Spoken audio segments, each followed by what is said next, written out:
Võrreldes kõhulainega kasutab kehalaine rohkem selgroogu ja rinnakorvi ja vähem kõhulihaseid. Kuigi see pole päris sama liigutus kui kõhulaine, on sellest kõhulaine õppimisel hea alustada. Seisa umbes õlgade laiuses hargseisus ja jälgi, et põlved oleksid nõtked. See tähendab mitte liiga pehmed ega ka lukus. Vaagen on neutraalasendis. Vii keharaskus varvastele ja tagasi kandadele ja varvastele ja kandadele. Keharaskusega ette varvastele vajudes lase oma vaagen lõdvaks, nii et saba tõuseb jalge vahelt veidi püsti ja kõht vajub välja. Samal ajal hoia põlved sirged. Tagasi kandadele liikudes tõmba saba jälle jalge vahele ja vaagen eest üles. Põlved lähevad veidi pehmemaks. Tunnete, kuidas sa kasutad alumisi kõhulihaseid, need, mis asuvad su naba all, et vaagnat eest üles tõsta. Ja jätka kiikumist ette varvastele ja taha kandadele.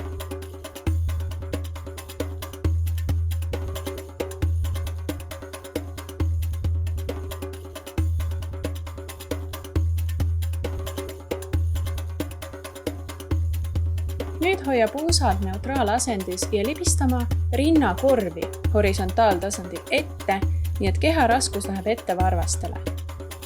Ja libista tagasi taha ja too raskus kandadele. Puusad jäävad paigale. Jätka libistamist ette ja taha.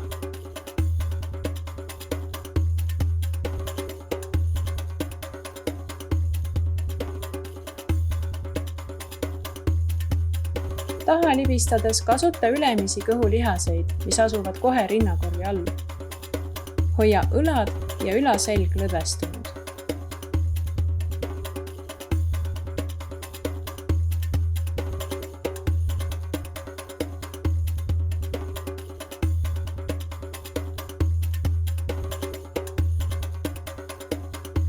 Nüüd liiguta vaheldumisi rinnakorvi ja puusa.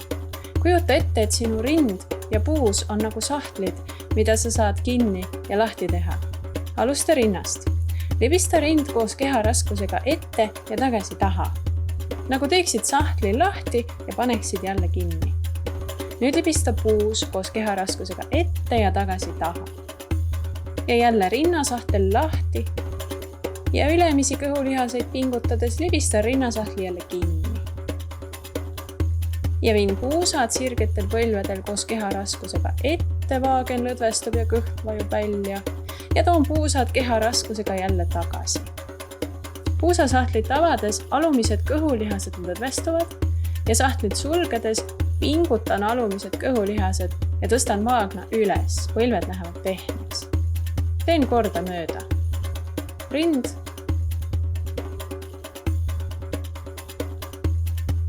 ja puus.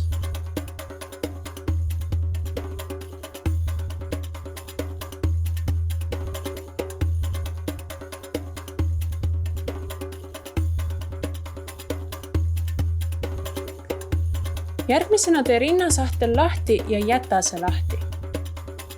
Nüüd tee ka puusasahtel lahti, nii et mõlemad sahtlid on korraga lahti. Raskus on varvastel, põlved on sirged ja vaagen on lõdvestunud, kõht kergelt väljas. Nüüd pane sahtlid samas järjekorras kinni. Kõigepealt rinnasahtel pingutades ülemisi kõhulihaseid ja siis puusasahtel pingutades alumisi kõhulihaseid. Keharaskus tuleb tagasi kandadele ja põlved lähevad kergelt pehmeks. Ja avan jälle rinnasahtli, lõdvestades ülemised kõhulihased, siis puusasahtli, lõdvestades alumised kõhulihased ja sulgen rinnasahtli, pingutades ülemised kõhulihased ja sulgen puusasahtli, pingutades alumised kõhulihased. Ja rind lahti, puus lahti, rind kinni, puus kinni. Jätka.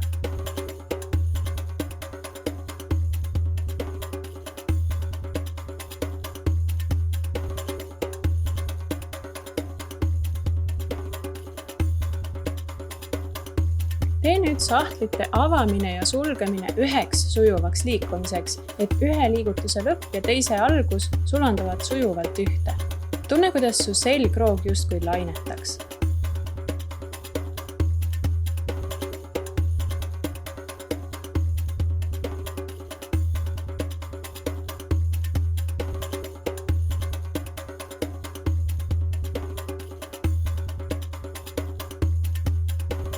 Kõhulaine tegemiseks kasutame vähem selgroogu, rinda, puusa ja keha raskust ja rohkem kõhulihaseid. Kõhulainet võib teha ka ainult kõhulihastega, ülejäänud kehaosi mitte kasutades. Alustuseks jaotame oma kõhulihased kaheks. Ülemised ehk need, mis asuvad naba kohal ja alumised ehk need, mis asuvad naba all. Mida rohkem kõhulainet harjutad, seda rohkemaks rühmaks võid kõhulihaseid jaotada. Alusta esialgu kahest. Sa võid asetada käed vastavalt ülemiste ja alumiste kõhulihaste peale, et tunnetada paremini pingutust ja lõdvestust nendes punktides. Või võid kujutada ette, nagu keegi hakkaks sind sõrmega sellesse kohta torkama. Kaitseks pingutad selle koha pealt lihased. Alusta ülemiste kõhulihaste pingutamisest. Jälgi, et alumised oleksid seejuures lõdvestunud. Kõht vajub kergelt välja. Nüüd pinguta ka alumised kõhulihased. Nüüd on nii ülemised kui alumised kõhulihased pingutatud. Ja lõdvesta ülemised, nii et pingule jäävad alumised ja ülemised punnitavad kergelt välja. Ja lõdvesta ka alumised, nii et mõlemad grupid on lõdvestunud. Ja alusta uuesti pingutamist. Ülemised, alumised ja lõdvesta ülemised ja alumised. Ja pinguta ülemised, alumised ja lõdvesta ülemised ja alumised. Jälgi kogu aeg, et su rind ei liiguks liikumisega kaasa. Järk-järgult tee liigutus sujuvaks, nii et tekib ühtlane lõputu lainetus, kus pingutus ja lõdvestus sulanduvad üksteise sisse.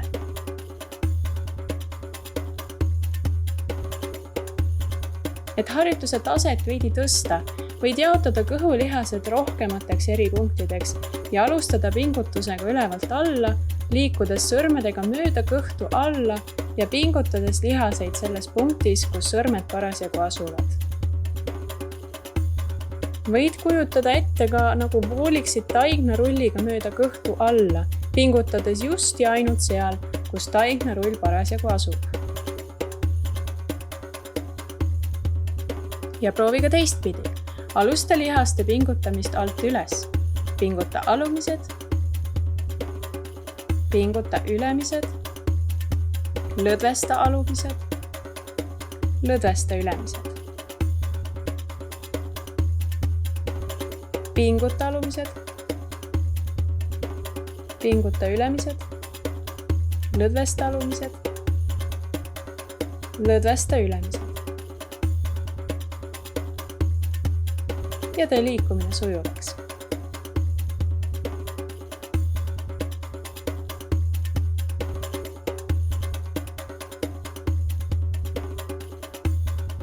Väga hea. Kehalaine ja kõhulaine võivad olla ka kombineeritud. See tähendab, et kehalaine tegemisel võid kasutada intensiivselt ka kõhulihaseid või teistpidi väljendudes, kõhulaine tegemisel liiguvad puusad ja rindkere kergelt kaasa, et kõhulainet võimendada.